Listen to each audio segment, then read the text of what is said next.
like anak niyo, Ma'am Anita, abalo na po, nanay tangya katao, kapampangan princess talaga, tangya ka, pamangan ka sa at nung makanya natin kayo na prinsesa,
Maragol, syempre number 1 yung sisig.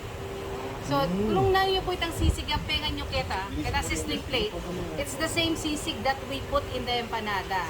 No extenders. Okay? So, aside from empanada, from sisig, we have humba. Okay, tikman niya rin ang humbanan din. Atin niya saging. Atin niya naman saging ini. Okay, so it's a complete meal. Pisto. Pisto, dahil nga anak nini, dahil po ba rin pisto. Tamang pisto kapampangan, di mo kilala pisto na chiki. We don't call it pisto. What do you call it? Revuelto. That's in Something mas. Revuelto ang tawag namin. Hindi ito hinahanda pag breakfast. Oh, breakfast. Atin mete. Oh. Pag bukas mo yung paldas, pag 40 days mo. Dapat yung 40 misa, Oh. o ini, pisto, scrambled egg yung dakal, atin yung giniling, carrots, patatas. That's like torta, but more Torta. No, egg. in our place, it's the traditional breakfast Easter Sunday. Revuelto. Yan. Tawag. Yes, kasama ng pandesal and chocolate. Volunteer. Batay nga subukan. Ayan, naman, chulangan Ken. Alin, matay lunes, matay biyernes.